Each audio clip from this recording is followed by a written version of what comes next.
गरीब साध साध सब नेक हैं, आप अपनी ठोरे। जो सतलोक ले जाएंगे वो साधु कोई और।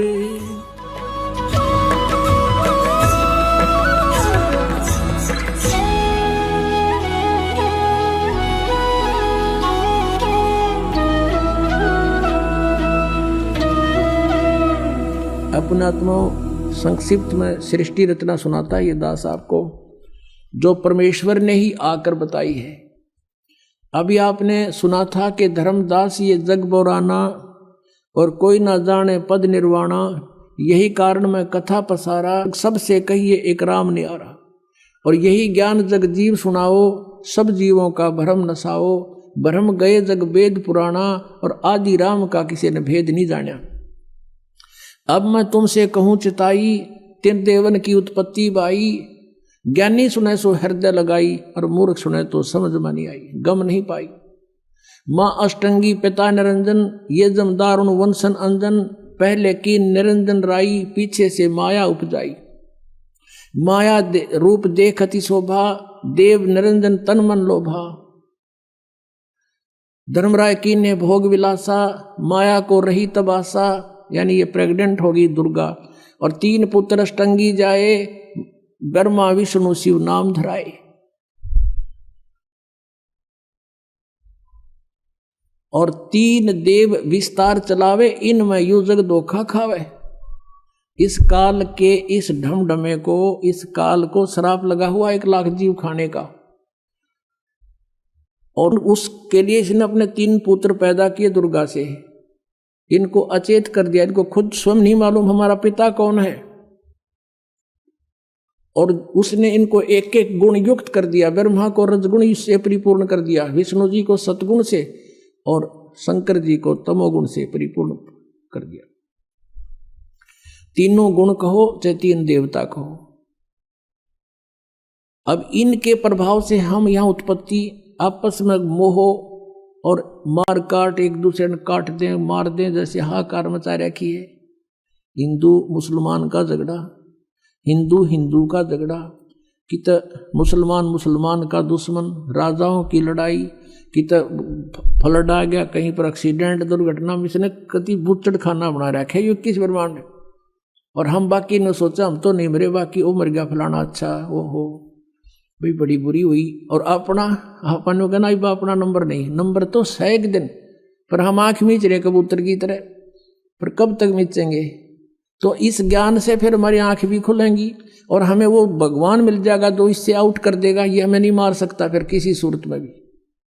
अगर यहाँ भी तुम जीना चाहते हो सुख से, तो इस मालिक की शरण में रहना पड़ेगा, ताकि वो कसाई खावे को ना पड़े। तो वो परमात्मा कबीर देव है, कबीर साहब है, यहाँ हाहाकार मचा रहा है। किसका उद्देश्य ये कि इनको सबको यहाँ दुर्गति करूं, ये भगवान की भक्ति ना कर सके, ऐसी स्थिति का शरीर दे दिया हमारे को। इसमें कभी बीपी हाई हो रहा, कभी लो हो गया, कभी जाड़ बढ़वानी, कभी आँख बढ़वानी, कभी कुछ हो रहा है, कभी कुछ एलर्जी होगी, फलाना हो गया। सारा ब्रान माटी इस जीव की, और इस पेट के लिए सारा लगे रहो। परमात्मा की तरफ जानना ना जाओ, और यदि कोशिश करें परमात्मा की तरफ तो उल्टा ज्ञान ग्रहण करा दिया सबसे। अब डोए जाओ डले रहना काल के जाल में। तो उस परमेश्वर ने दया करी हमारे ऊपर के मेरे बच्चे दुखी हो गए। सतलोक में रहा करते थे, वहां कोई इनको दुख नहीं था। अपने के लिए अपना ही दुखी होता है, और उसके लिए वो परमात्मा हमारे लिए भटक रहे हैं। हमने वहां गलती की थी। अब 10 मिनट में एक वर्बली आपको सृष्टि रचना सुनाएंगे। पुणात्माओं, आप बुद्धिमान हो, अब कोई बालक नहीं, बहुत बुद्धिमान व्यक्ति हो गया है मानव इस कलियुग के अंदर। ये भी देन परमात्मा की है। तो आप जी ने बहुत गहराई से सोचना पड़ेगा इस दास का उद्देश्य क्या है, और परमात्मा सतलोक से चल के इस गंदे लोक में क्यों आया, क्या आवश्यकता थी उनको। क्योंकि वो हमारा पिता है। हमारे साथ यहाँ धोखा करके हमें रोक रखा इस काल ने, और अपने के लिए अपना ही दुखी होया करे। परमात्मा कहते हैं कबीर देव जी कि मैं रोवत हूँ सृष्टि को और ये सृष्टि रोए मोहे। और गरीबदास जी जिसको परमात्मा मिले थे आकर, आदरणीय गरीबदास साहिब जी को, वो कहते हैं जैसे तुलसीदास जी ने रामायण को लाखों वर्ष के बाद एज इट इज लिख दिया लोकोक्तियों के माध्यम से, चौपाइयों के माध्यम से, ऐसे ही आदरणीय गरीबदास साहिब जी की दिव्य दृष्टि खोल दी भगवान ने, सतलोक दिखा गए, सचखंड दिखा गए, छोड़ दिया। उसने परमात्मा की जो महिमा अपनी वाणी में बोली है, क्या बताई है? कबीर साहब कहते हैं मैं रोवत हूँ सृष्टि को और सृष्टि रो मोहे। और गरीबदास इस वियोग को समझ नहीं सकता कोई कि मैं तुम्हें खोज रहा हूं कि और तुम्हें बताना चाहता हूं आई एम गॉड, मैं परमात्मा हूं, मैं तुम्हारा पिता हूं, तुम मेरे बच्चे हो और तुम मुझे खोज रहे हो। लेकिन हमारे इस वियोग को, हमारे इस विछोड़ को कौन मिलावे? कोई नहीं समझ सकता कि तुम कहां से बिछुड़ कर आए थे। आज मैं कह रहा हूं मैं भगवान हूं, तुम भ्रमित कर दिए काल के दूतों ने, तुम कहते हो नहीं भगवान निराकार होता है, वेदों में भगवान निराकार लिखा है, भगवान साकार हो ही नहीं सकता। तुम मुझे खोज रहे हो, मैं तुम्हें ढूंढ रहा हूं कि मैं बताना चाहता हूं कि मैं परमात्मा हूं। ये सृष्टि कैसे रची गई? परमात्मा समर्थ है। सबसे पहले केवल परमात्मा थे, उन्होंने अपनी वचन शक्ति से ये परमात्मा पहले अकेले लोक को स्थापित करके, उसमें उत्पन्न करके, प्रकट करके अकेले लोक में रहते थे। वहां केवल अकेले भगवान ही रहते हैं, वो परमेश्वर की राजधानी है, उसमें दूसरा कोई नहीं जा सकता। उसके बाद अकेले लोक के बाद परमात्मा ने अपने नीचे के 3 लोक और उत्पन्न किए। अगम लोक, उससे नेक्स्ट अलख लोक और उससे नेक्स्ट चौथे नंबर का सतलोक। और नीचे से हम गिनेंगे तो प्रथम सतलोक, दूसरा अलखलोक और तीसरा अगम और चौथा वो अकेलोक। जैसे अभी आपने ऋग्वेद मंडल नंबर 9 सूक्त 96 के मंत्र 19 में पढ़ा कि वो तुरियम धाम, वो चौथा धाम है, वो अकेलोक है, समुद्र की तरह है, यानी समुद्र सभी जलों का स्रोत होता है, ऐसे वो परमात्मा का जो अकेलोक है सभी का स्रोत है। वो उसी परमेश्वर ने फिर 4 अन्य रूप धारण किए। एक रूप में वो अगम लोक में आके अगम पुरुष नाम से विराजमान हुए और अलख लोक में आकर के अलख पुरुष और सतलोक में आकर के वो सतपुरुष नाम से, यानी उपमात्मक नाम है उस परमात्मा की, उपाधि के नाम है ये। उनका रियल नाम कबीर देव है, वो कबीर साहब। जैसे कुरान में अल्लाह अकबर कहते हैं, अल्लाह कबीर, अल्लाह अकबीर, अकबर, अकबर कहने लगे उसको अकबर, वो कबीर है। कबीरन खबीरन ये कुरान शरीफ में लिखा है, वो कबीर देव यानी उस पूर्ण परमात्मा का नाम है। तो सतलोक में परमात्मा ने, अच्छा, तीनों चारों लोकों में जहां भगवान अपने अन्य रूप बनाकर रहता है, इनने अपने अपने रूप की शोभा भी इनका अलग अलग बनाई है। जैसे एक सतलोक में परमात्मा के एक रोमकूप का प्रकाश, एक रोमकूप यानी मनुष्य सदृश है परमात्मा, हमारे जैसा ही। गरीबदास साहिब ने कहा कि हमरे ही उनिहार है, हमारा सृजनहार है, हमारा भगवान हमें बनाने वाला हमारे जैसा है। और आपने वेदों में देख लिया राजा के समान और नरवत, ये तो निरे दिखा दूं आपने, मनुष्य के तुल, इन्होंने अड़ंगे कर रखे इन वादों का, लेकिन मूल पाठ के अंदर स्पष्ट है नरवत, मनुष्यवत अग्नि, नरवत देव, नरवत मनुष्यवत शंभु, मनुष्य जैसे भगवान, मनुष्य जैसा परमात्मा, मनुष्य सदृश है। और पवित्र बाइबल में लिखा है, सृष्टि ग्रंथ में प्रथम अध्याय के 26वीं आयत में श्लोक में उसमें लिखा है कि परमात्मा ने कहा अब मनुष्य को उत्पन्न करूंगा और मनुष्य को अपने रूप में बनाऊंगा। परमात्मा ने मनुष्य को अपने स्वरूप के अनुसार उत्पन्न किया। तो भगवान निराकार कैसे हुआ? तो मनुष्य सदृश्य है। और पूरे इस यानी ईसाई धर्म में किसी से पूछ लो परमात्मा की क्या स्थिति है, वो कहते हैं गॉड इज फॉर्मलेस, परमात्मा निराकार है। अरे पवित्र बाइबल कह रहा है मनुष्य सदृश है, ये निराकार का ढिंढोरा पीट रहे। तो ऐसे ही कोई भी पवित्र धर्म का जो अनुयायी है अपने पवित्र सदग्रंथों से भी वो परिचित नहीं है। जैसे हिंदू और मुसलमानों का झगड़ा किस बात पर था? मुसलमानों ने ये मान लिया कि हम जो साधना कर रहे हैं वो एक देव की कर रहे हैं, एक प्रभु की, एक अल्लाह की। और हिंदू लोग ये बेचारे दुखी हो रहे हैं, ये नरे देवताओं की पूजा करते हैं, ये नहीं करनी चाहिए, इनका जीवन नष्ट हो रहा। इसलिए उन्होंने सोचा कि हम सही मार्ग पर लगे हुए हैं और हम उस सब पूर्ण परमात्मा की भक्ति कर रहे हैं जिससे मोक्ष संभव है। तो इनको भी कोशिश करें, ज़बरदस्ती भी अगर इस मार्ग पर लगा दें इनका कल्याण हो जाएगा। इसलिए वो ज़बरदस्ती मुसलमान बनाने लगे। उन्होंने ये सोच रखा था कि हम पूर्ण परमात्मा की भक्ति कर रहे हैं। अब उनका भी भ्रम था ये।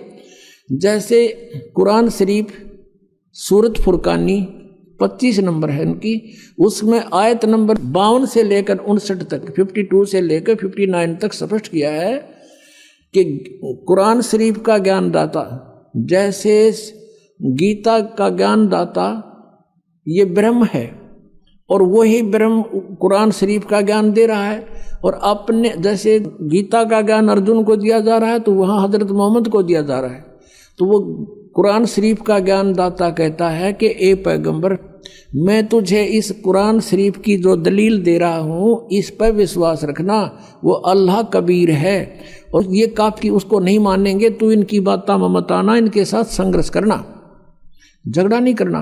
ये कहेंगे कबीर गॉड नहीं है और तू मेरी बात पर विश्वास रखना, वो कबीर नाम का परमात्मा है। और ये परमात्मा वही है जिसने सब दरियाओं को बनाया, सब पृथ्वी को बनाया, 6 दिन में सृष्टि रची, 7वां दिन तख्त पर जा बैठा। और उस परमात्मा की खबर किसी बाखबर से पूछ देखो। अपने आत्माओं, मुसलमान धर्म के अनुयायी क्या मानते हैं कि कुरान शरीफ का ज्ञान स्वयं हमारे अल्लाह ने दिया है। किसको? हजरत मोहम्मद को दिया है। उसके देने के तरीके चाहे भले ही कुछ भी रहे हों, चाहे वो स्वयं आकाशवाणी से दिया हो, चाहे उसके अंदर वह प्रवेश कर दी हो या किसी फरिश्ते ने दिया हो, वो केवल संदेश वाहक था, फरिश्ता ज्ञान दिया उस भगवान ने। तो वो अल्लाह कह रहा है, जिसको मुसलमान धर्म अपना अल्लाह मानते हैं, कि तू जो मैं ज्ञान दे रहा हूँ ये सत्य है। और ये वो परमात्मा है कबीर जिसने 6 दिन में सृष्टि रची, 7वें दिन तख्त पर जा बैठा। और इसकी खबर किसी बाखबर से पूछो। यानी कुरान शरीफ का ज्ञानदाता भी अल्पज्ञ है, वो भी नहीं जानता अल्लाह अकबर यानी कबीर परमात्मा के बारे में जिसने 6 दिन में सृष्टि रची, 7वें दिन तख्त पर जा बैठा। उसकी जानकारी तो तत्वदर्शी संत बताओगे, बाखबर, उनसे पूछो। तो इससे सिद्ध हो गया कि ये भी इनकम्प्लीट गॉड की साधना कर रहे थे, अधूरे परमात्मा की। तो और ये इसी आधार से कहा करते थे कि तुम काफिर हो, तुम भगवान को ना पूछकर सब देवताओं की पूजा करते हो। आज उनकी सतीथि भी वहीं पर खड़े हैं, ये काल की पूजा कर रहे थे। अब आपको थोड़ा कुरान शरीफ दिखाना पड़ेगा, क्योंकि ये ऐसा जटिल बना दिया इस काल ने। हम भिन्न भिन्न बना दिए, हिंदू अलग बना दिए, मुसलमान न्यारे, सिख अलग से, ईसाई अलग से, ताकि ये लड़ते रहें आपस में।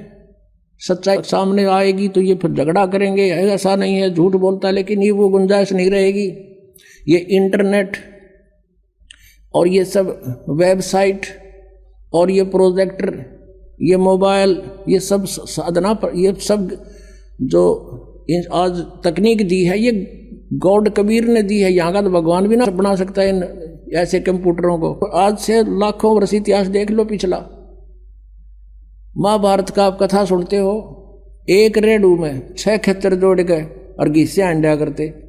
क्या वो आदमी नहीं थे, वो नहीं बना सके थे इसको, जब आवश्यकता नहीं थी। यानी एक बैलगाड़ी जिसको आज 2 बैल खींच सकते हैं, उस समय 6 टट्टू जोड़ा करते उसमें, ये खच्चर घोड़े, और उसको बड़ा वाहन मानते थे, क्योंकि वो कितना होगा जंगलों में घसीट के ले जाना पड़ता था, सड़क भी ना बनाया करते ये।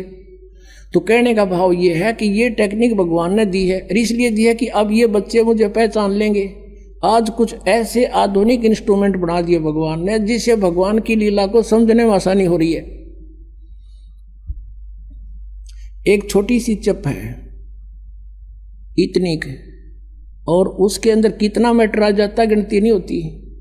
इसलिए परमात्मा को समझना बहुत आसान है। जैसे हम एक यहाँ पर बैठा हुआ व्यक्ति फैक्स कर देता है और कहीं निकाल लो उस मैटर ने एज इट इज, कोई तार नहीं बीच में, तो ऐसे ही परमात्मा हम सब कर्मों का हमारे अंतःकरण के अंदर हमारे शरीर में एक ऐसा इंस्ट्रूमेंट लगा रखा है जिसमें वो असंख्य जन्मों के आपके संस्कार डिपॉजिट हैं कोड वर्डों में, और एक कॉपी भगवान के पास है। और उसने परमात्मा ने कोई जरूरत को नहीं आपके पीछे पीछे घूमने की, इंस्ट्रूमेंट लगा दिए, जो करोगे उसमें लिखा पाओगा और वहाँ देख लेगा, काजा उड़े ऑन कर देगा, आपकी ये चल पड़ेगी सीडी। आपसे पूछने की आवश्यकता नहीं भगवान ने, या तो 6 गवाह चाहिए एक दोषी को करार करने के लिए, वह आवश्यकता नहीं है।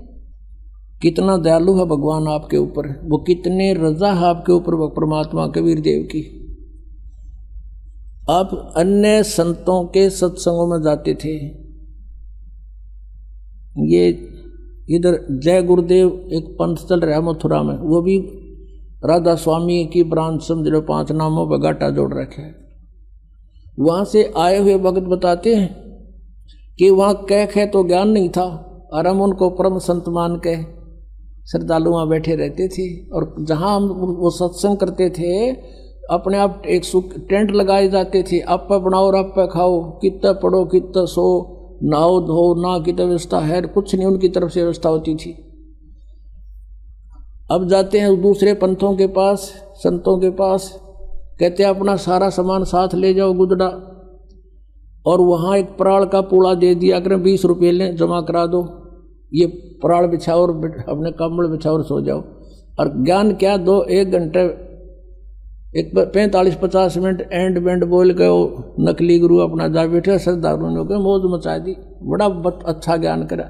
ज्ञान का उन्हें कह भी ना पता, ज्ञान तो ये दास का गला सूख लेता है, इस ज्ञान का अंत नहीं आता। और आप पर कितनी मेहर कर रखी, नीचे बैठ बिछा रखा भगवान ने, इस दासों की ड्यूटी लगा रखी अपने बच्चों के लिए, तुम कितनी पुण्यात्मा हो। और दे कर काची रजाई और छका के देसी घी का माल बैठा दिए, सुनो ही मेरी महिमा, ये हो दयालु परमात्मा। हम खोज रहे थे, हमें ढूंढा नहीं मिल रहा था, ये यहाँ भी इतना सुख देगा तो वहाँ तो पता नहीं क्या कर देगा। जब दूसरे के लोक में इतना सुख दे रहा परमात्मा ने, दूध की नदी बहा रखी, देसी घी की बहा दी, या कोई भी दूसरी वस्तु प्रयोग नहीं होती, सब देसी घी का सब व्यवस्था बनती है। तो ये सतलोक से आता पुण्यात्मा, यहाँ का नहीं है। वो कहते हैं जब परमात्मा कबीर देव जी आए थे, उनके साथ मजाक कर दिया था, और 18 लाख व्यक्तियों को चिट्ठी लिख दी थी, कबीर जी भंडारा करेंगे। और कबीर जी झोपड़ी में रहा करते, भगवान लीला करते थे कि भगवान बजो मेरे की तरफ, फिर देखना परमात्मा के हाथ। 18 लाख व्यक्ति आगे, श्याम का आटा भी घर पे नहीं था, परमात्मा लीला। वहाँ तो कबीर रूप में बैठे हैं, एक गरीब व्यक्ति के रूप में, और सतलोक में गए, वहाँ से 9 लाख बैलों के ऊपर बना बना सारा सामान सतलोक से लेके 1 सेकंड में यहाँ आगे गर्मा गर्म, और भंडारा ला दिया। 3 दिन तक 18 लाख व्यक्तियों का भंडारा छिका दिया परमात्मा ने। और चिट्ठी में लिखा था कि कबीर एक असरफी देगा सोने की, एक दोहर देगा कंबल, वो भी साथ दिए थे। यानी उनका मुंह मोड़ने के लिए जो भगवान कबीर जी को नीचा दिखाना चाहते थे। तो पुण्यात्माओं, तब कबीर जी ने कहा था, ये खाकी खंजूसपुर अन्न का नहीं सुमार। और दूसरा रूप केशव नाम धर के आगे थे, कि व्यापारी का रूप बना के, गरीब दास केशव के अन्न का नहीं सुमार। परमात्मा ने कहा, ये तो खाकी खंजूस, ये तो कति कंजूस खोखापुर है, ये खाली इसमें ना कुछ भी, हम तो सतलोक से लेकर आए सारा सामान यहाँ पर। तो पुण्यात्मा आज वही है यहाँ पर। तो ये आज जो की जो व्यवस्था परमात्मा ने कर रखी, अपने पुण्यात्माओं को सुख दे रहे हैं, इनकी बुराई छुटवा रहे हैं, इनके आने वाली आपदाओं को समाप्त कर रहे हैं, और इनको धनी बना रहे हैं। फिर प्रेरणा करते हैं कि बच्चों दान करो, धर्म तो 10 का नहीं 10 के तीनों लोग, खैर आए तुम्हें खैर है, कीजिए आत्म पोख। तो फिर आपको पहले तो देते हैं, फिर कहते करे करावे साइया मन में लहर उठा, दादू सिर दर्जीव के आप बगल हो जा। एक व्यक्ति सब जगह दुखी हो लिया, और डॉक्टरों ने बोल दिया ऑपरेशन होगा और 1 लाख रुपए लगेंगे। यहाँ मालिक ने वैसे अपने जिसकी सच्ची श्रद्धा सच्ची लगन पूर्ण विश्वास हो जाता, उसको तुरंत आराम दे देते, वो स्वस्थ हो गया। अब वो लाखों रुपये बचे, जान की झंझट था, बचूंगा कि ना बचूंगा, वो बचा। फिर प्रेरणा भी करते हैं कि कुछ पुण्य कर बेटा। तो इस तरह वो आज ये सदा व्रत चला रखा भगवान ने, इसमें जिसका भी जो सहयोग है उसको बहुत लाभ हो रहा है। तो अब कहने का भाव ये था कि आप जी को कितनी सुविधा दे करके भगवान कहता है मेरी महिमा सुनो बैठ कर ध्यान से। और कोई अब भी लटके लेगा तो उसको नहीं बख्शेगा भगवान। कहीं अच्छा गरम रजाई मिल गई है, लटके देते हो, लटके नहीं लेना। सत्संग में आकर परमात्मा की महिमा को बड़ा ध्यान से सुनना चाहिए। कितनी व्यवस्था कर रखी है, किस लिए? इसलिए कि बच्चे भगवान को पहचान सके। अब आपको दिखाता हूं कुरान शरीफ में, कुरान शरीफ का ज्ञानदाता कहता है कि वो कबीर भगवान है जिसने 6 दिन में सृष्टि रची। अब थोड़ा सा पहले पवित्र बाइबल दिखाना पड़ेगा। ये है पवित्र बाइबल, संपूर्ण जीवन अध्ययन बाइबल। ये बाइबल है, ये है इसका जर्नल एडिटर, ये यहाँ से हिंदी पढ़ेंगे। प्रबंधक संपादक डेविड स्टुअर्ट, अंग्रेजी प्रधान संपादक Donald C Stamms, MA MDV, संयुक्त संपादक ये सारे इनका ये यहाँ से छपा, ये देख लो, मैसूर USA से छपा है। अब इसमें सबसे पहले सृष्टि वो है, उत्पत्ति है इसमें, और सृष्टि के कति प्रारंभ में प्रथम अध्याय में ही जेनेसिस माने सृष्टि, जेनेसिस 1, ये 4 पृष्ठ पे उत्पत्ति यहाँ से आरंभ होती है। प्रथम आदि में परमेश्वर ने आकाश और पृथ्वी की सृष्टि की, ये पहला दिन था। इस प्रकार ये पहला दिन हो गया। फिर दूसरा दिन हो गया, प्रकाश प्रपुरुष बना दिया परमात्मा ने। फिर ये तीसरा सांझ भी भोर हो गया, फिर तीसरा दिन हो गया। जो कुछ भी इसमें फलदार वृक्ष जिनके बीज एक एक जाति के अनुसार बनाए, ये इस प्रकार। अब ये तीसरा दिन हो गया। दिन और रात पर प्रभुता करें और उज्ज्वला दियारा करें, इस प्रकार सांझ हुई, फिर भोर हुआ, ये चौथा दिन हो गया। फिर यहाँ देखें पृष्ठ नंबर 5 पे, वो 4 पे पढ़ा आपने। अब 5 पे क्या है, सांझ हुई, भोर हुई, फिर ये 5वां दिन हो गया। छठे दिन पे आना हमने, असली बात ये है। फिर परमेश्वर ने कहा मनुष्य को हम अपने स्वरूप के अनुसार अपनी समानता में बनाएं, और वे समुद्र की मछलियों और आकाश के पक्षियों और घरेलू पशुओं और सारी पृथ्वी पर और सब रेंगने वाले जंतुओं पर जो पृथ्वी पर रेंगते हैं अधिकार रखें, यानी उनसे समझदार हों। तब परमेश्वर ने मनुष्य को अपने स्वरूप के अनुसार उत्पन्न किया। अपने ही स्वरूप के अनुसार परमेश्वर ने उसको उत्पन्न किया, और नर और नारी करके उसने मनुष्यों की सृष्टि की। तो परमात्मा किसा होया, मनुष्य जैसा, नर जैसा। अंडरस्टूड हो गया। अब यहाँ देखिएगा, इस प्रकार छठे दिन भोर हुई, सांझ हुआ, इस प्रकार ये 6वां दिन हो गया। अब 7वां दिन, और अब परमेश्वर ने अपना काम जिसे वह करता था 7वें दिन समाप्त किया। अपने किए हुए सारे काम से 7वें दिन विश्राम लिया, यानी 6 दिन में सृष्टि रच ली, 7वां दिन विश्राम किया, बस। अब यहाँ से इतना ही लेना था। अब पवित्र बाइबल ने स्पष्ट कर दिया कि परमात्मा मनुष्य जैसा है, उसने अपने जैसे रूप में मनुष्य को बनाया, नर नारी करके उत्पन्न कर दिया। आगे बहुत अच्छा प्रमाण है इसमें कि परमात्मा साकार है, वो सामने खड़ा दिखाई देता है, बात करता है, बाइबल में लिखा है। अब कुरान शरीफ दिखाते हैं आपको, देखिएगा। ये कुरान शरीफ है, पवित्र कुरान शरीफ, और इसके विषय में लिखा है। ये तो इनकी अरबी भाषा है। जालिकल किताबु ला रैब जू जैसला फीही जो, इसका अर्थ है इन्होंने किया है कि यह वह इल्हामी किताब है, धार्मिक किताब है जिसमें कोई संदेह की गुंजाइश नहीं, यानी इसमें जो लिखा है वो फाइनल है हमारे लिए, इसमें हमने कोई डाउट नहीं, इसमें कोई गलत नहीं। इसका कहने का भाव ये कहाँ से बना है? शास्त्रीय अरबी पद्धति पर नागरी लिपि में स अनुवाद सटीपन, इसका अर्थ है स अनुवाद सटीपन, स अनुवाद। रूपांतकार है नंद कुमार अवस्थी, शेरवानी संस्करण। ये कहाँ से छपा है? कुरान शरीफ शेरवानी संस्करण। प्रकाशक हैं लखनऊ किताबघर, मौसम बाग, सीतापुर रोड, लखनऊ, यहाँ से छपा। अब हम इसके सूरत फुरकानी 25 पर आते हैं, ये देखिएगा। ये सूरत कुरान शरीफ है और सूरतुल फुरकानी, इसको सूरत बोलते हैं, सूरतुल फुरकानी यानी सूरत फुरकानी 25। अब इसमें यहां से देखेंगे हम, ये देखिएगा, ये 52 नंबर आयत है, 51 यहां समाप्त होती है, ये 52 शुरू होती है।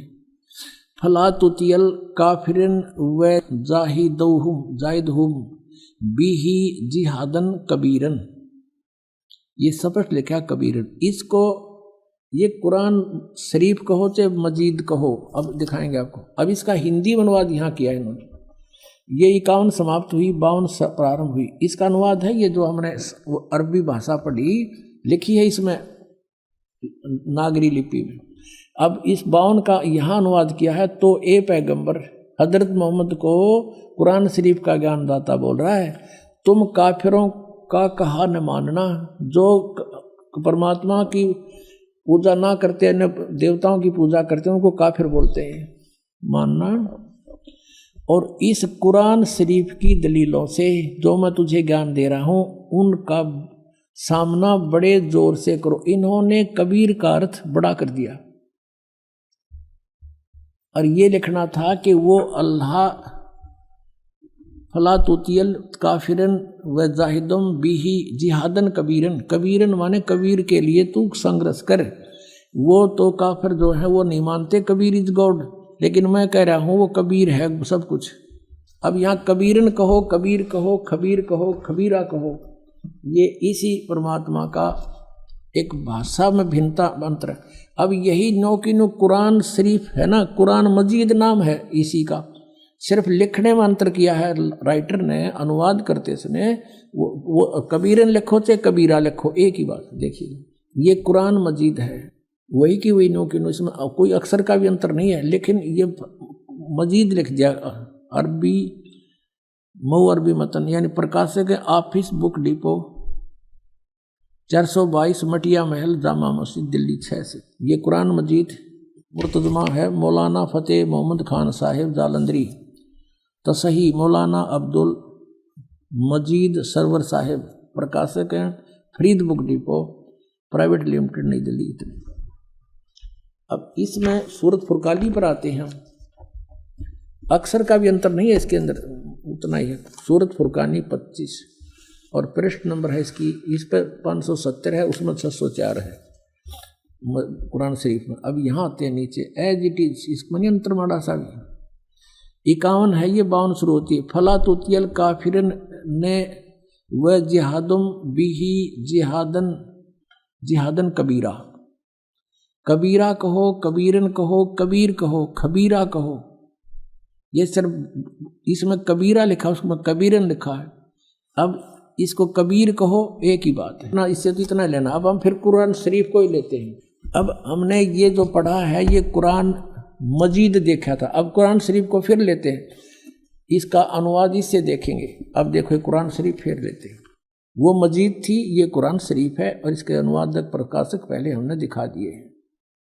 ये सारा लखनऊ किताबघर से ये प्रकाशित है, मौसम बाग सीतापुर रोड लखनऊ से। अब हम इसके आते हैं 604 पृष्ठ पे, 604 पृष्ठ पे, और वही है इस कुरान शरीफ सूरत फुरकानी 25। नीचे आते हैं, ये 52 आयत है। फला तुतियल काफिरन जाहिदुम बिही जिहादन कबीरन, ये कबीर कहो, कबीरा कहो, कबीरन कहो, कंसेप्ट क्लियर हुआ। अब ये क्या कहता है यहाँ पर कि ए पैगंबर, कुरान शरीफ का ज्ञान देने वाला अपने पैगंबर को बोल रहा है तुम काफिरों का कहा न मानना। वो काफिर नहीं मानते भगवान को, वो तो अन्य देवताओं की पूजा करते हैं। और इस कुरान शरीफ की दलीलों से, कुरान की दलीलों से मैं जो तुझे हिदायत दे रहा हूँ, इसके आधार से उनका सामना करना उस कबीर के लिए, जिहादन कबीरन, उस कबीर के लिए, कबीर अल्लाह के लिए संघर्ष करना, लड़ना नहीं। जिहाद का अर्थ लड़ना नहीं होता, संघर्ष करना, उनकी बातों में ना आना, सीधी सी बात है। अब देखो, अब हमने 52 का अर्थ पढ़ लिया। अब 607 पर सूरत फुरकानी 25, और ये कबीर नामक अल्लाह वही है जिसने 2 दरियाओं को मिला चलाया, एक का मीठा प्यास बुझाने वाला और एक का खारी कड़वा, और दोनों में एक आड़ और मजबूत रोक बना दी।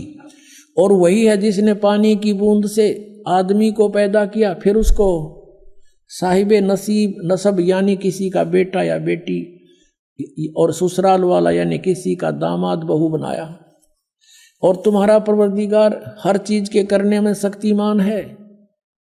और काफिर अल्लाह के सिवा ऐसों को पूजते हैं, देवताओं को, जो न उनको नफा पहुंचा सकते हैं और न उनको कोई नुकसान पहुंचा सकते हैं। और काफिर तो अपने परवरदिगार से यानी कबीर अल्लाह से मुंह मोड़े बैठे, पीठ दिए हुए हैं, मुंह मोड़े हैं। अब 56 या 55 समाप्ति। और 56 में कहा कि ए पैगंबर, हमने तुमको खुशखबरी सुनाने और सिर्फ अजाब से डराने के लिए भेजा। 57 में कहा है कि इन लोगों से कहो कि मैं तुमसे इस अल्लाह के हुक्म का पर कुछ मजदूरी नहीं मांगता। हाँ, जो चाहे अपने परवरदिगार तक पहुंचने की राह इख्तियार कर ले। अब 58 में कमाल कर दिया, ए पैगंबर, उस जिंदा पर भरोसा रखो, चैतन्य नहीं। कबीर परमात्मा जैसे अच्छी आत्माओं को मिलते हैं, वेदों में आपने पढ़ा, ऐसे आदरणीय धर्मदास जी को, आदरणीय गरीबदास साहिब जी को, आदरणीय नानक साहिब जी को, ऐसे ही आदरणीय मोहम्मद साहिब जी को मिले थे इस जिंदा महात्मा के रूप में। लेकिन इन्होंने इनकी बात को स्वीकार नहीं किया था। और वो कुरान शरीफ ज्ञानदाता कहता उस जिंदा पर भरोसा कर रखो जो कभी मरने वाला नहीं है, वो अविनाशी है, वह जिंदा महात्मा रूप में तुझे मिला था। और तारीफ के साथ उसकी पाकी बयान करते रहो। यानी गीता ज्ञानदाता किसी और अल्लाह की पाकी बयान करने को कह रहा है, और अपने बंदों के गुनाहों से वो काफी खबरदार है। ये कबीर है। यहाँ पर ये 58 नंबर आयत है, यहाँ देखो 58, ये 58 है, यहाँ पढ़ेंगे। ये खबीरा लिखा है, इबादई खबीरा। अब इबादई माने पूजा के योग्य, वो कबीर है। इबादत माने पूजा, इबादही यानी पूजा के योग्य, वो कबीर है। कबीर 58। यहाँ फिर हम आएंगे इसके।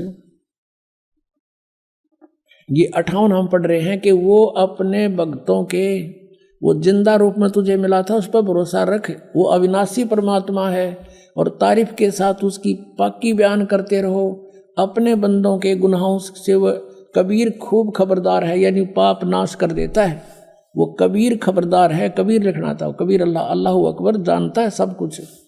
अब 59 में कमाल कर दिया, और जिसने आसमानों और जमीन और जो कुछ भी उनके बीच में है सबको 6 दिन में पैदा किया और फिर तख्त पर जा बिराजा, वो अल्लाह बड़ा।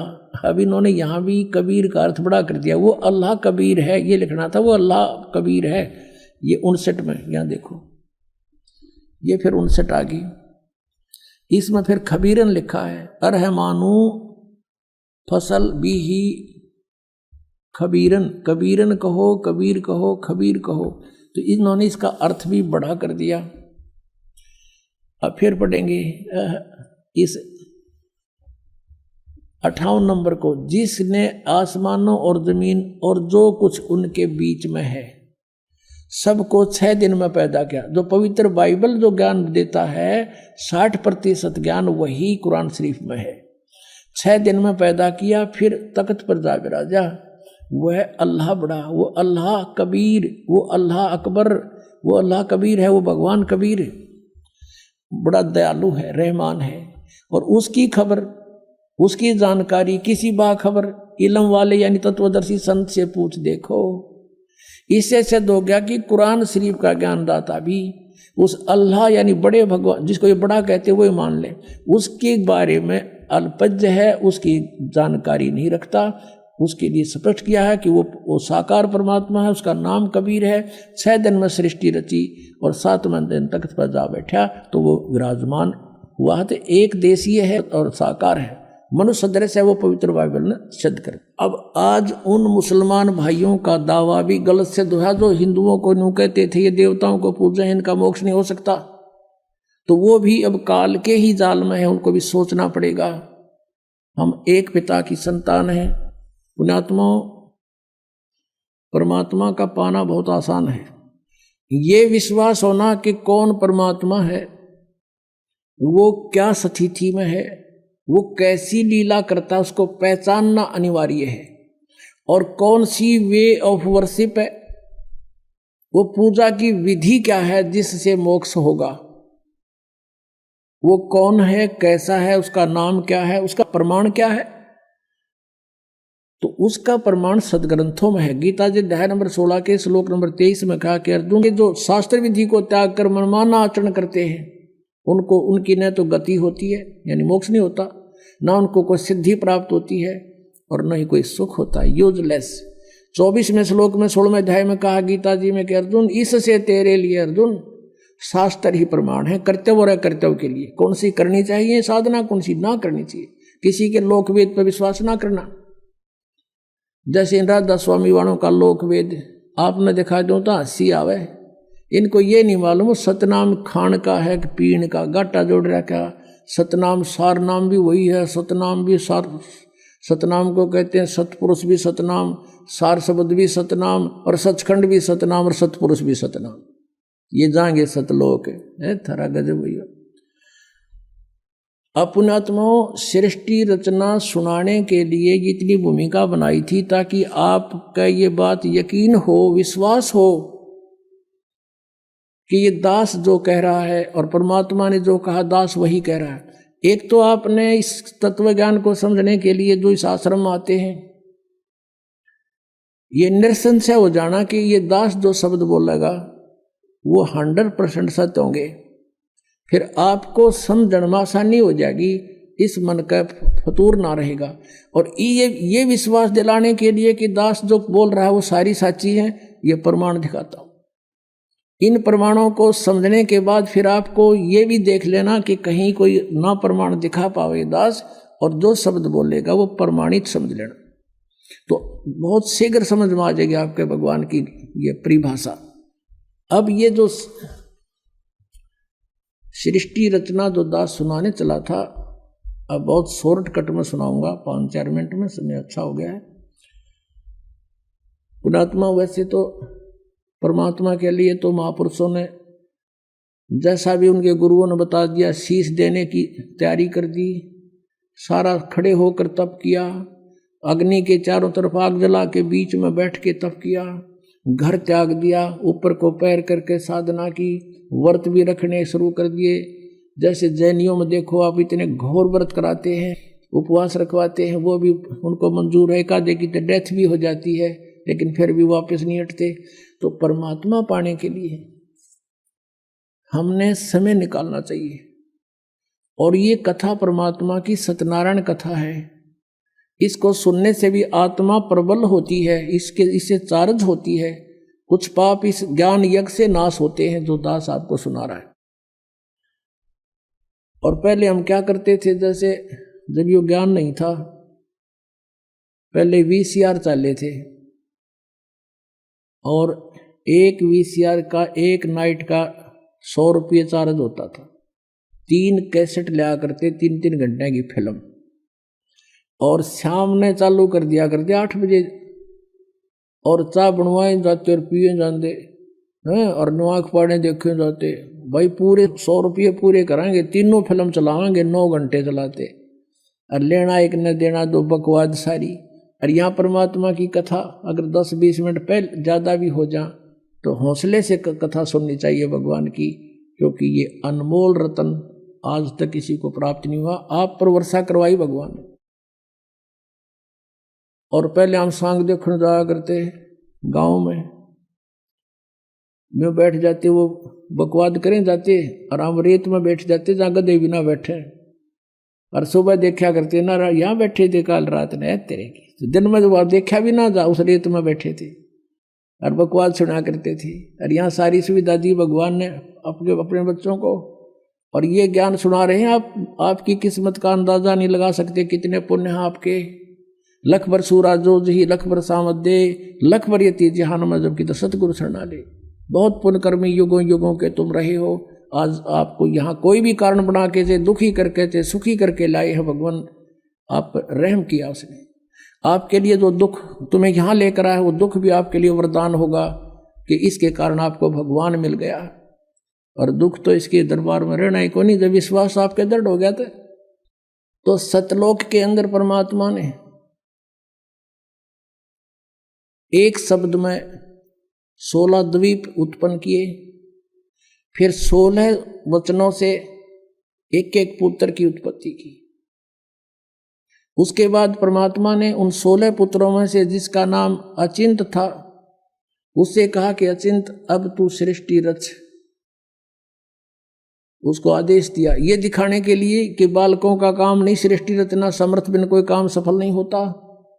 अचिंत ने क्या किया, अपनी वचन शक्ति से एक पुरुष उत्पन्न किया जिसको अक्षर पुरुष बोलते हैं। गीता जी अध्याय नंबर 15 के श्लोक 16 में 2 पुरुष कहे, सर पुरुष और अक्षर पुरुष। अब सर पुरुष और अक्षर पुरुष की उत्पत्ति बताई जा रही है कैसे हुई। अक्षर पुरुष की उत्पत्ति अचिंत ने अपने वचन से की, परमेश्वर के आदेश से। परमात्मा ने उसको इतनी शब्द शक्ति दे दी थी। अक्षर पुरुष जब उत्पन्न हो गया वो अपनी मनमर्जी से चल पड़ा। अचिंत ने कहा था मेरा सहयोग दे सृष्टि में, उसकी नहीं मानी। जा करके एक मान सरोवर है ऊपर अमृत जल से भरा हुआ, उसमें जाके छलांग लगाई नहाने के लिए और उसमें आनंद आया, सो गया। वहां श्वासों से शरीर नहीं है। अब वो सो गया था, अचिंत बैठा बैठा देखे, तब परमात्मा ने कहा कि बेटा समर्थ के बिना ये काम नहीं हो सकता और अब तू बैठ जा आसानी से। अब वहां गए परमात्मा ने, उस सत्य पुरुष ने, कबीर देव ने क्या किया, सरोवर से उसी जल से एक सरोवर से जल लिया, अपनी शक्ति से उसको एक अंडा बना दिया जैसे जादूगर बनाता है। उसको अंडे में एक आत्मा प्रवेश कर दी अपने वचन से। वो अंडा बहुत बड़ा था साइज में, वो गड़गड़ गड़गड़ करता हुआ नीचे को चला। उसकी अक्षर पुरुष की निंद्रा भंग होगी। अब कोई अधूरी निंद्रा में कोई जगा दे तो उसको बड़ा दुख सा होता है। इस दुख महसूस किया उसने, कोप किया और अंडे को कोप से देखा, क्रोध से। उस क्रोध से वो अंडा फट गया। उसमें से ये सरपुरुष यानी ज्योत निरंजन काल निकला एक मनुष्य रूप में। इन दोनों से कहा कि अक्षर पुरुष तुम निंद्रा में थे, आकाशवाणी की परमात्मा ने बाहर से, और तुम बाहर आओ, तुझे जगाने के लिए सब लीला की गई है, तू बाहर आओ। दोनों जने वो दोनों बाहर आ गए और उनसे कहा कि तुम अचिंत के द्वीप में रहो, तीनों एक द्वीप में। वो तीनों दोनों वो चले गए, एक अचिंत हो गया। अब कुछ दिनों के बाद ये सरपुरुष ज्योति निरंजन कहो, सरपुरुष कहो और अक्षर पुरुष कहो, चाहे परब्रह्म कहो, ये दोनों अचिंत के लोक में रहने लगे। कुछ दिनों के बाद ये सरपुरुष यानी ज्योति निरंजन कहो, इसे काल कहो, काल आगे जाके ही बनेगा। तो इस सरपुरुष ने सोचा हम तीन तो एक द्वीप में और अन्य हमारे भाई एक एक द्वीप में। उसके बाद परमात्मा ने क्या किया, हम सबकी उत्पत्ति कर दी। जितने आज हम यहाँ कीड़ी कुंजर हाथी मनुष्य राजा देव देवता जो भी हैं सभी की उत्पत्ति करके और सतलोक में सबको अलग अलग स्थान द्वीप दे दिए थे कि तुम रहो ठाठ से। तो इसको ये चिंता होगी, दुख हुआ, ईर्षा हुई कि हम तो तीनों एक लोक में, सारे सब अब अपने अलग अलग स्वतंत्र रह रहे हैं। तो इसने तप करना शुरू किया। 70 युग जब तप किया, प्रभु ने पूछा तू क्या चाहता है, परमेश्वर ने पूछा तू क्या चाहता है। इसने कहा कि हे पिता, हे परम पिता, मेरे लिए स्थान कम है, मुझे अलग से कोई स्थान दे दो। तो परमेश्वर ने इसको 21 ब्रह्मांड दे दिए। जैसे कोई धनी पिता अपने पुत्र को 21 प्लाट दे दे, अगले 21 प्लाट। वहां ये गया, रहने लगा। इसने देखा लेकिन वह खाली पड़ा था, इसने सोचा कुछ कंस्ट्रक्शन हो। इसने 70 युग तब फिर किया। हम कैसे फंसे यहाँ पर, इस काल के साथ कैसे आ गए यहाँ इतने गंदे लोक में। हमने वहां पर गलती की थी। हमारे पिता ने हमारे को सब सुविधाएं दे रखी थी, कोई असुविधा नहीं थी किसी प्रकार की भी। हम अजर अमर थे, हम सदा युवा रहते थे, हमारे परिवार थे वहां पर, पूरे ग्रुप के ग्रुप, परिवार के परिवार थे। सतलोक में सृष्टि है ऐसी ही है, लेकिन वहाँ के हंस आत्मा है, वहाँ मृत्यु नहीं होती, बुढ़ापा नहीं होता, सदाबहार वृक्ष रहते हैं, कोई राग द्वेष नहीं, कोई भाई बंटवारा नहीं। और ये राधा स्वामी वाले जितने भी है सब कहते हैं सतलोक में तो प्रकाश ही प्रकाश है, और वहाँ आत्मा परमात्मा में ऐसे मिल जाती है जैसे बूंद समुद्र में। अरे कोई डूब का मरना है, वहाँ पर ढूंढ रहे हैं भगवान को, परमात्मा को तलाश करें, उसके दर्शन करेंगे, बैठेंगे, बतलावाएंगे, अपना दुख रोवाएंगे, हैं देख देख कर खुश होवाएंगे। इनको भगवान निराकार है, प्रकाश ही प्रकाश है, और आत्मा उसमें ऐसे मिल जाती है जैसे बूंद समुद्र में। ये तो एक डूब का मरने वाली बात होगी, है किसी में मत चलो, कहेंगे चलो समुद्र में डूब मरो भगवान मिलेगा, लो अभी ना जाओ। तो ये मूर्ख बना रखे हमने, उन नहीं पता है ना सतलोक का बेरा, इन जाने वालों ने पता है उड़ा जाना उड़ा कुछ है को नहीं है। तो बात बात वो बनाओ सुन लेते हैं श्रद्धालु। तो वहाँ पर सृष्टि है, एज इट इज है, भगवान मनुष्य दृश्य है, उसके एक रोमकूप में करोड़ सूर्य मिला दे, करोड़ चंद्रमा, इतनी रोशनी उस मालिक के वहाँ के रूप में। वहाँ से वो हल्के तेज पुंज का रूप बनाकर सरल करके यहाँ आता है। वेद भी बता रहे हैं, और ये 600 साल पहले परमात्मा ने अपनी महिमा आप बता रखी है कबीर वाणी में। तो वहाँ से वो परमात्मा ने आके खुद बता। तो हम अपने भगवान को छोड़ के, जिसने हमारे को सारा सुख दे रखा था, हम इस पर आसक्त हो गए। यूं खड़ा होगा तब कर रहा था, और यूं देखो देखो हो इतने वर्ष खड़ा रहा, हो बड़ा कमाल कर दिया। अब हमारे ये बीमारी वहाँ से लगी थी बुराई। जैसे अब है एक हीरो या हीरोइन, अभिनेता अभिनेत्री, अपने पेट के लिए नाचा कूदी उछलम कूदम मेकअप करते, और हम उन पर आसक्त होते हैं। यहाँ एक बरुवाला में या हिसार में कोई एक्टर आ जा, नेता अभिनेता आ जाए, और देखो नौजवान लड़के और लड़कियों की लाइन लग जाएगी, हजारों की संख्या में इकट्ठे हो जाएंगे, और दूर तो देखेंगे वो खड़ा वो खड़ी, सारे दिन धक्के खा के नो के आ जाएंगे। बताओ वो खड़े तर वो खड़ी, तो उन्हें क्या मिल गया?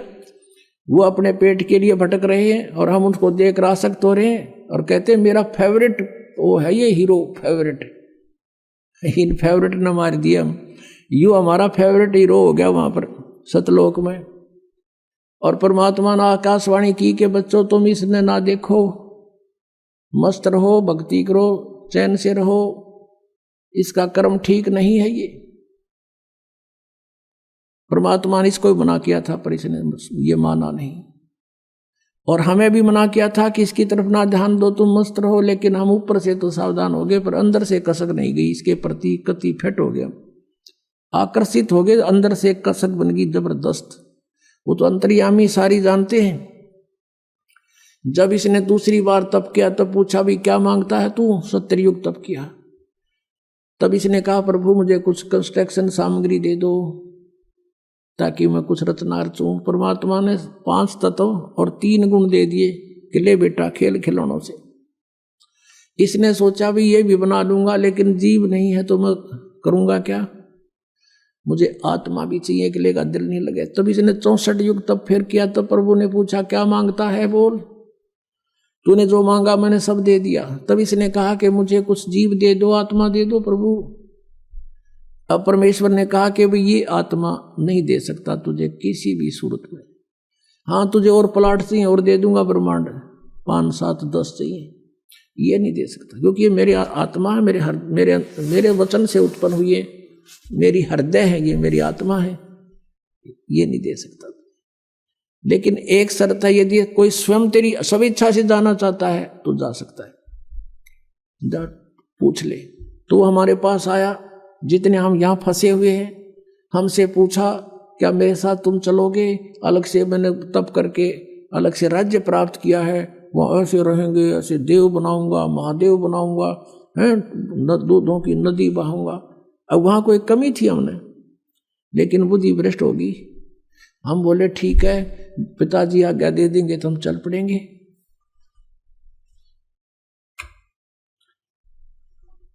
अब उसने परमेश्वर कबीर देव से कहा काल ने कि पिताजी कुछ आत्माएं मेरे साथ जाने को एग्री हैं। परमेश्वर ने कहा कि मेरे सामने स्वीकृति दिला दो। परमेश्वर आए वहां से स्वयं और हमारे पास आकर खड़े हो गए। परमेश्वर ने कहा कि बोलो भाई कौन जाना चाहता है इसके साथ, हाथ खड़ा करो। अब परमात्मा ने पहले तो हमें मना किया था कि इस पर आसक्त मत हो, हम शर्मिंदे हो गए, नीचे को मुंह कर लिया, कोई नहीं बोला, सन्नाटा छा गया। तब परमेश्वर ने कहा कह रहे तो आप तो कह रहे, तू तो कह रहा था ये बहुत कुछ मेरे साथ जाने वाले हैं, ये तो कोई बोलता ही नहीं, झूठ बोलता था तू। इतने में एक आत्मा ने सोचा कहीं बात ना बिगड़ जाए, हिम्मत सी करके खड़ा हो गया। खड़ा होकर कहा कि प्रभु मैं जाना चाहता हूं इसके साथ। अब पीछे फिर हमने सोचे कि ये अकेला लूट जा लूट, फिर तो हम देखा जैसे बच्चे स्कूल में एक हाथ खड़ा कर ले, सारे कर लिया अगर नो नो नो, तो हम सब खड़े हो गए और दोनों हाथ कर दिए, हम भी जाना चाहते, हम भी जाना चाहते। परमेश्वर ने कहा भाई ठीक है, मैंने इनके नंबर नोट कर लिए इन आत्माओं के, किस किस ने स्वीकृति दी है, और आप अपने लोक में जा, इनको मैं विधि से भेजूंगा, एज इट इज नहीं भेज सकता।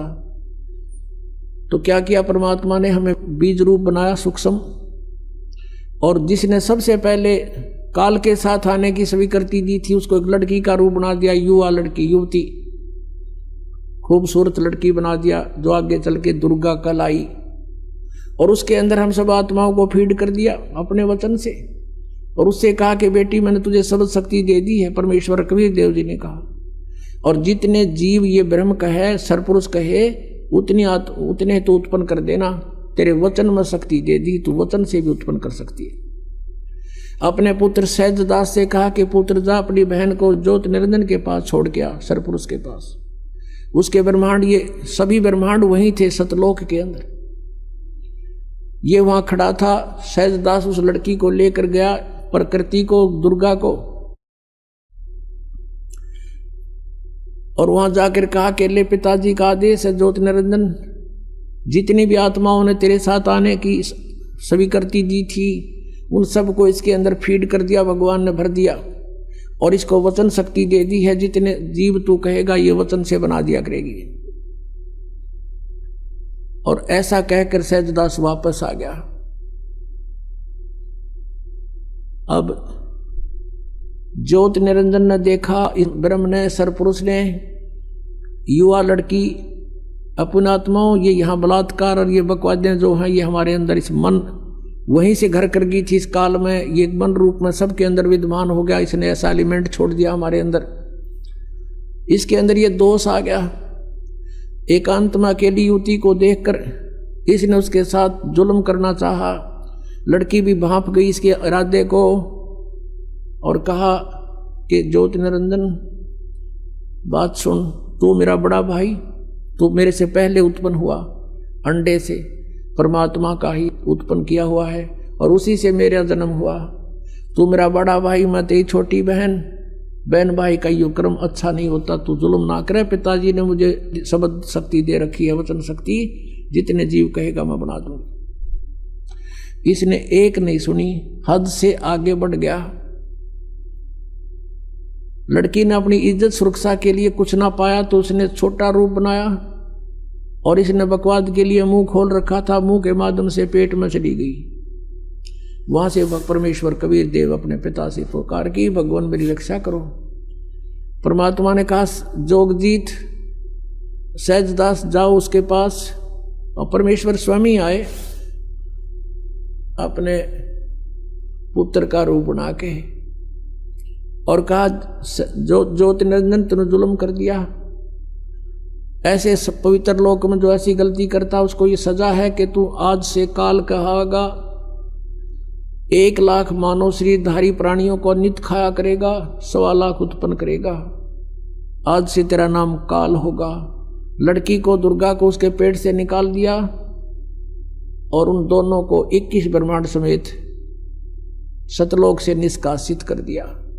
16 शंख कोश की दूरी पर 21 ब्रह्मांड आकर रुक गए, और यहां फिर अपने मालिक की विधि अनुसार ये चक्कर काटने लगे। अब काल ने फिर सोचा कि अब मेरा कौन के बिगाड़ेगा, जो इन्होंने सजा देनी थी मुझे दे दी। दुर्गा के साथ फिर दुर्व्यवहार शुरू किया। इसने फिर प्रार्थना की कि ज्योति निरंजन, पहले तो तू मेरा बड़ा भाई, मैं तेरी छोटी बहन, दूसरे मैं तेरे पेट से बाहर आई हूं, तेरी बेटी होगी। यानी इसने अपनी इज्जत बचाने के लिए सब कुछ कह दिया, पर इसका कोई असर नहीं हुआ। परमात्मा ने देखना था कि ये कितना बकवाद कर सकता है, और लड़की को प्रजनन इंद्री भी अपनी तरफ से नहीं लगाई थी।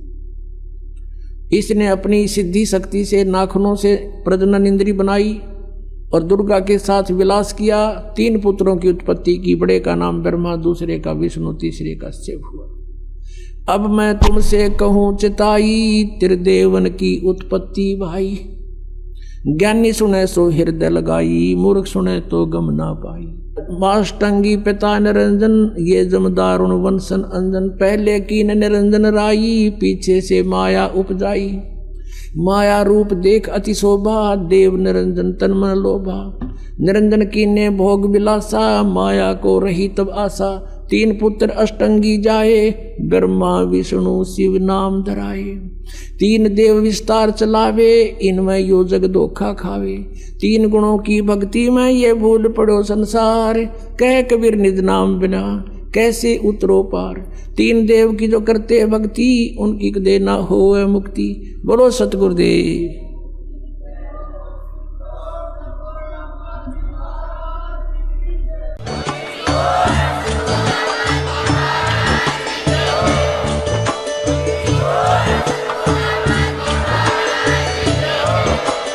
आप सुन रहे थे जगत गुरु तत्वदर्शी संत रामपाल जी महाराज जी के मंगल प्रवचन। अधिक जानकारी के लिए विजिट कीजिए हमारी वेबसाइट www.jagatgururampalji.org। संत रामपाल जी महाराज जी के शुभ आशीर्वाद से पूरे विश्व भर में 500 से भी ज्यादा नाम दीक्षा केंद्र हैं, जिन पर संत रामपाल जी महाराज जी द्वारा ऑनलाइन निशुल्क नाम दीक्षा दी जा रही है। अपने नजदीकी नाम दीक्षा केंद्र का पता करने के लिए संपर्क करें 8222880541।